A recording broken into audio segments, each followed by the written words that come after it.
Hey, I'm Paul, and this is a quick start guide on getting Steam Audio to work in Unreal 4.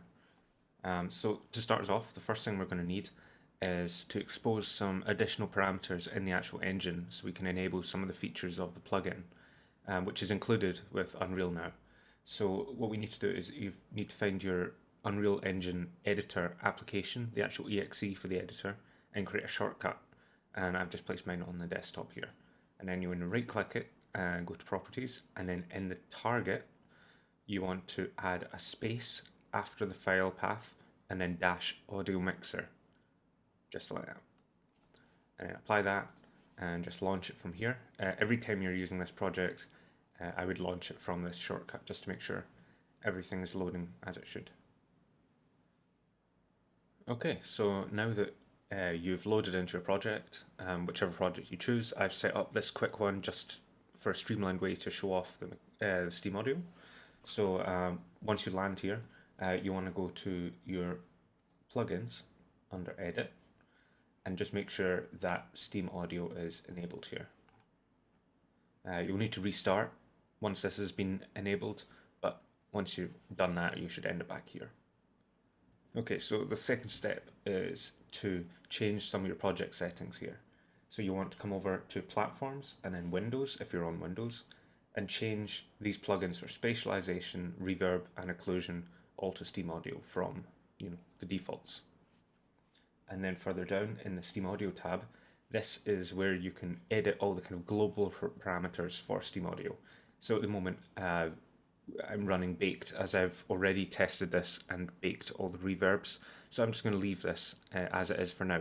If you're doing testing, I'd recommend putting this in real time and turning down these settings like the ambisonics order and the length of spatialization and the quality down here. But for now, I'm going to leave it as is. Okay, so now that this is all set up, the next step is to set up your attenuation, because that is where really all the magic happens if you want. So we're going to create a new one here under sounds, sound attenuation. I've already created some, so I'm just going to leave this default for now. In here, you want to change it from panning to binaural. Everything else here can be left the same, although you probably will want to play around with these radiuses here. You can untick reverb, and you want to enable occlusion. Even though you're not using the native occlusion, if this is not ticked, it's not going to work. And now we get to this point where the fact that we type dash audio mixer comes into play. So what that does is it exposes these options here. So we can now add our own custom plugins for each of these. I've already created some, so I'm just going to select each of those, just like that.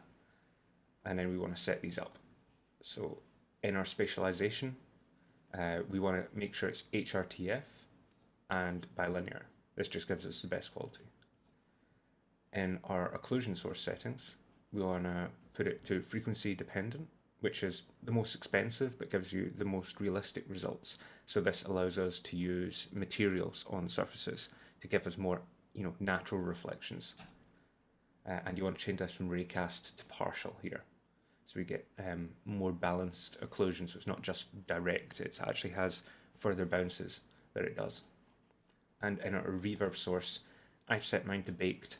Again, for testing, you might want to try it just for real time. And this indirect contribution essentially scales how much of this reverb is applied. This applies to environmental objects. So any emitters you place in the level, these will have their own baked, their own reverb calculated for it.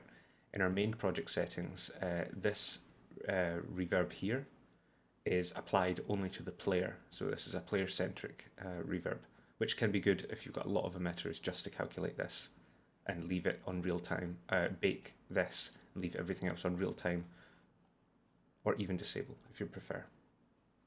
Okay, now that this is attenuation is set up, you'll want to save all that. Okay, and now we come to step 4, which is actually tagging our geometry so that that occlusion and reflection can actually happen. So luckily there is a tool already included here which allows you to attach geometry to all actors in a level. So you just come to this tab up here and you can add all and then export the scene, and it will show your data size, how many triangles there are, etc. You can also tag geometry individually. So if I select, for instance, this table here, you'll see it has a geometry component already, and I can click this and then parent and then export all children. So I can set, I can do it just for certain actors essentially. As long as something is childed to this object, then I can just add one component to one of them, export them all, and it will apply to all of them. Now, the final thing we need to worry about in terms of our surfaces and our geometry is what materials we apply to those surfaces. This is only relevant because we're using frequency-dependent transmission. If that wasn't a factor, this wouldn't be as much of an issue. But as we want most realistic results, we're going to have to add new components to each object that we want to occlude or reflect sound. So in here, we can add another component. We're going to add a phonon material component. And this allows you to set whatever the material of this object is. I'm going to leave this as generic for now, but you can set it to any of these. So, gravel, carpet, glass, plaster, anything you like. And you can create custom ones as well. We're actually going to take advantage, just for quickness sake, of some default settings that we can set in the project settings. So in the Steam Audio tab, you'll see here, we have Scene Export. And here we can actually set default materials for static meshes, BSPs, and landscape. I've set everything to plaster here, just for simplicity. But you can set it to whatever you want. And then that will overwrite the material applied to all surfaces except any that you've defined here. So if you've defined this one as gravel or carpet, for instance, everything else will be plaster now, and this will alone be carpet. Okay, and finally we're going to get to the actual emitters themselves. The environment now is almost completely set up. Well, it is set up for real time, but we'll get into the baked version soon. So now that we come to the emitters, you can click on this one. And as you can see, I already have attenuation set up. This is exactly the same as what we did earlier. You just come here, select whichever one you want to use, click it there. You'll want to make sure spatialization is enabled and don't have this overwritten. Now if you scroll down to the bottom, we're just going to make sure it's auto starting. Everything else can be left pretty much as standard. You don't really need to touch anything here. But I would recommend creating multiple attenuations for different types of sounds. If we zoom out, you'll see it's got a big attenuation, and this is just because we want to get as many reflections as possible off all these surfaces to kind of really demonstrate what's going on. Now you'll notice there's also a blue circle on the outside of this, or sphere on the outside here. And what this is a phonon source. So this is a component you'll want to add to every emitter. So you just scroll down to audio and then it's right here. Now when you first click this, this blue ring won't appear. And it's just one of the little quirks of Unreal Engine. You'll need to actually click off of it, the emitter, and click back onto it. And then you'll see the blue sphere appear. And it'll be probably a different radius. So you can set that manually here by dragging this baking radius. And make sure you give it a unique name for each source. Now a quick additional detail about the phonon source and the attenuation sphere. As you can see, I have this blue phonon volume just a little bit bigger than the attenuation, and this is because we don't want any massive jumps in reverb suddenly appearing by baking it only within a sphere that's smaller. So for instance, if this was here, it's smaller like this, as you pass through here it would begin to unattenuate, and suddenly at this boundary by the blue line you would get suddenly reverb kicking in, and it would be a bit much of a contrast. It wouldn't really make sense. So as long as it's just outside this border, you should get the reverb baked and then slowly faded in, as it should be. But I would keep this as close as possible because this baking really is pretty intensive and does take longer. So the more efficient you can be with your emitter placement, the better. Now at this point, if we have our reverb settings set to real time, we could just play the level and this would work just fine. For the best quality, you generally want to bake your reverb. This is not only lighter on your CPU, but it's also much better quality. If you notice, when we scroll to our settings and we see even the low quality baked setting has 64 bounces as opposed to the high real-time 8. So we're getting much more natural results, but it does take a long time to calculate. So that's why I say for testing, I would leave it real time, but for a final product, set everything to baked, unless you have a lot of dynamic objects that move around a lot, in which case it might not behave quite as well. Now, to finalize all this and to actually bake the reverbs for that quality, we want to add one final thing, which is a probe volume. This is almost like a collision box, but what you want to cover all traversable area. If you have an awkward shaped map that's maybe got a lot of dead space on the sides, I would place several probe volumes because they take up a lot of processing time when it comes to actually baking reflections on them. So at the moment I have a nice square map, so I'm actually just going to place one volume, and then in here we can change how many probes we have and their height above the floor. I leave the height at 150, and for now I've put the spacing to 100, which should be plenty. Now, each of these probes is essentially a sample point, so it will determine the kind of acoustic properties of this spot in space, informed by the geometry around it and any sounds in the area.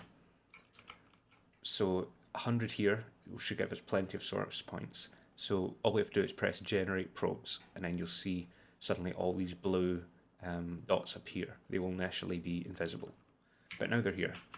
And to actually bake them, you'll want to go to build and then bake indirect sound.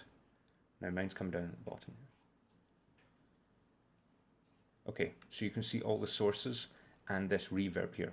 This reverb is the listener-centric reverb, so you can bake this on its own and it will still give you really good results, but I've decided to bake all of them, and as you can see I have data sizes for them all here as well. But you want to bake selected and then leave it. It can literally take, for not even a particularly complex level, it took me at least a day to bake reflections. This only took about 30 minutes to bake. But this is where having like a server farm or something would come in really handy, but you know. Okay, and now we essentially have everything we need. We should be able to just jump in and have it play. So if we hit play.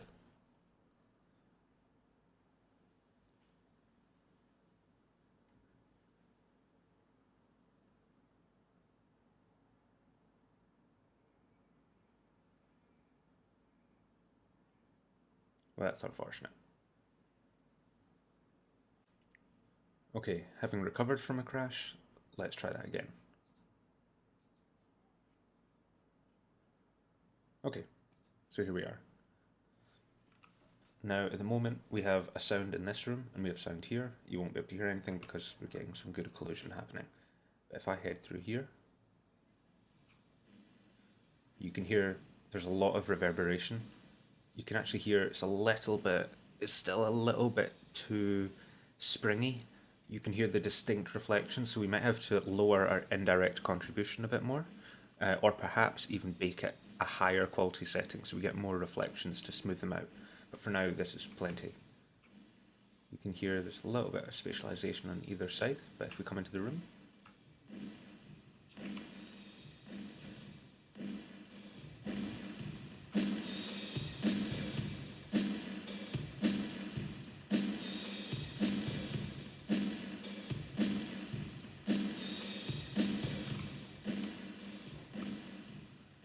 so this is a quite extreme example of the reflections, but you do get a good idea of the spatialization at work here. If we head into a smaller area, you'll be able to hear a bit more, maybe subtle effect. So we have some fire.